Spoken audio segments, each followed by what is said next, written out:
All right, here we go. Fey.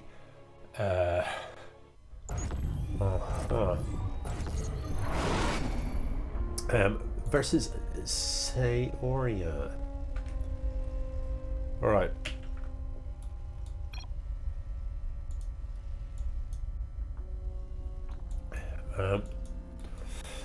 Yeah, so this is actually a rematch, isn't it? Because I think the first time they played, Fey accidentally played Protoss, which is what they played last year, and we can't be having that.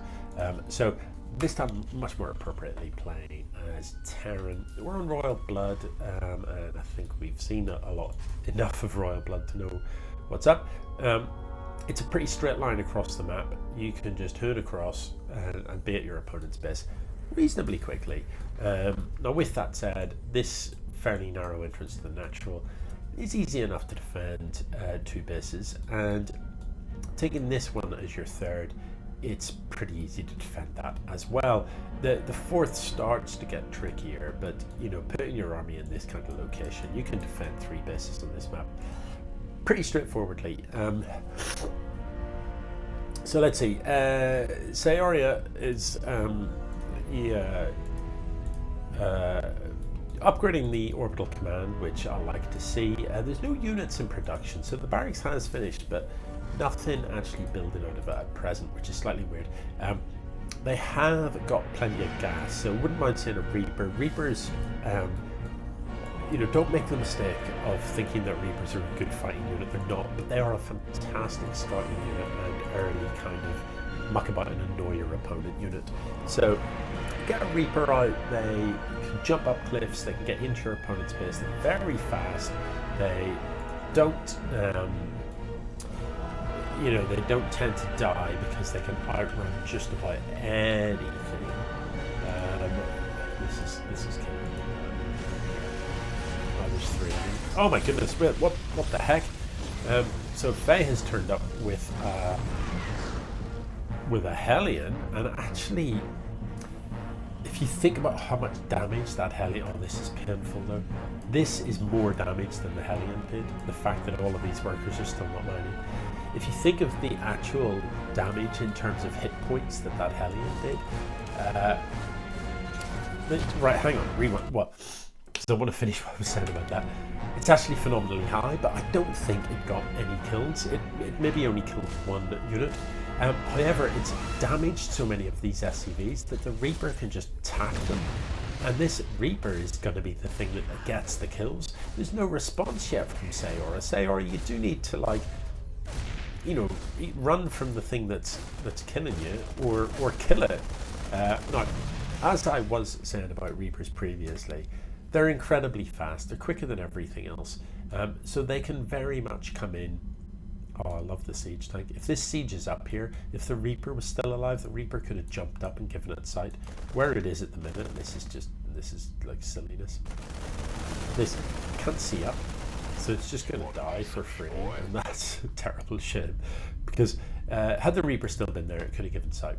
Reapers so quick. The idea is you come in, you have a look around, you maybe harass some workers, maybe you get a worker kill, maybe you don't. The idle SCVs, come on, man. But you don't lose the Reaper is the thing, because they're so fast. Nothing catches them, So where are we at here? Army supply wise, Fey is ahead, and worker supply Fey is ahead. If we look at what's been killed, there's been 8 workers killed, and the worker difference is 7. So that checks out. This Banshee could be a world of trouble. Let's have a look at the upgrades tab. There are none from either player. 7 minutes deep, not a single upgrade. No combat shield, no stim, no nothing. If this Banshee had cloak, it could be a real headache here for Sayoria. I don't know why it isn't attacking, because a Banshee will two-shot a worker, and so many of these workers have actually already taken damage, both from the sort of Hellion earlier, that there are at least 3 or 4 of them there that the Banshee could one-shot. So this Banshee could actually get in and... Oh, right, Cloak finishes up though, and, unless Sayoria knows how to drop a scan, there's not going to be a great deal they can do about this.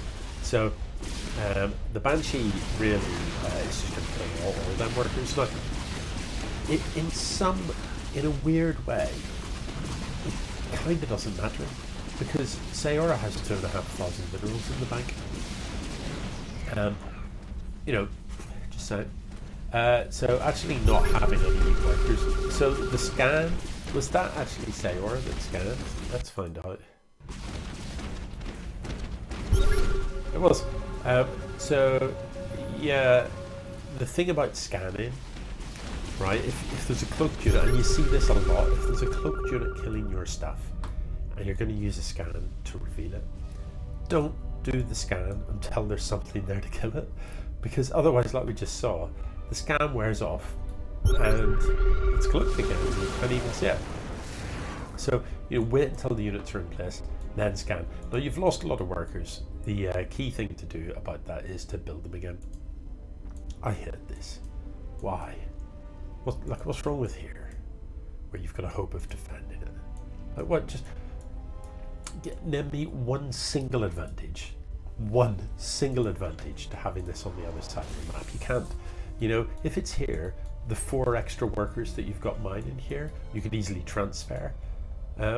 If it's over here, they take forever to transfer. And as you try, oh, this is absolutely amazing, isn't it? Move the Marines under it, then scan, please. Don't, just please. Learn from the previous mistakes. I'd love to see a Viking come out. Banshees are great and all, but they can't shoot things in the air. They can only shoot the ground. So like one Viking just solves this problem. Actually 2. Get 2 Vikings, kill this Viking, then kill the Banshees. No longer have a problem. But I'd like to see Sayoria actually attack. What the hell is this? I mean, like, am I losing the plot here? Is it me? Am I the dickhead? Like what? Banshee dead to a turret. That's embarrassing. Like you just build something within range of a bunker. But look, if Sayoria sees this, which to be fair, no, they haven't. It's just such an easy kill. This is weird, isn't it? Alright, the siege tanks are going to absolutely destroy this. Yeah. Awkward.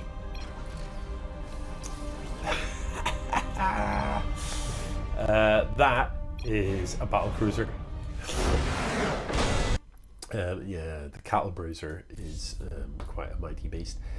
Yeah, so you know, if we were to rewind to the engage that we saw there, let's just slow it down.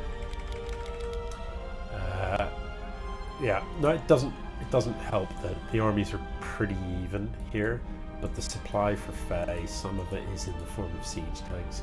These siege tanks, they just do so much damage. So this marine ball has several problems. One, it has no upgrades whatsoever, like none else. So without combat shield, 2 siege tanks will one-shot marines at the point. So as they come in here, this siege tank opens up, and just look how much hurt it does. It's just, that splash damage is just obliterating things. So if you're gonna push into siege tanks with just marine, that is difficult to do, but they need to have stim, they need to have combat shield to even stand a chance, and you need to stim in and focus down the siege tank. To be honest, it's always expensive. Trying to kill a siege tank with marines is, it's just not pretty. So the better move is to just don't fight there. You had medevacs. You know, scan in advance, see what's waiting for you, and decide, do you know what, I don't have the sort of marine ball that can take on 3 siege tanks. Why don't I just put everything in the medevacs, land here, and just Shrek my opponent's base from the inside. Then they have to come to you, and it's their units that are filing towards yours in single file in between these buildings and get a Muller in. The siege tanks aren't sieged up, it's a disaster. Before you know it, you've sniped something important, like a base, like 100 workers, like whatever. But yeah, the moral of the story is don't get shot in the face by siege tanks if you can avoid it. In general, if all you've got is marines, don't fight siege tanks. Don't, just don't. GG.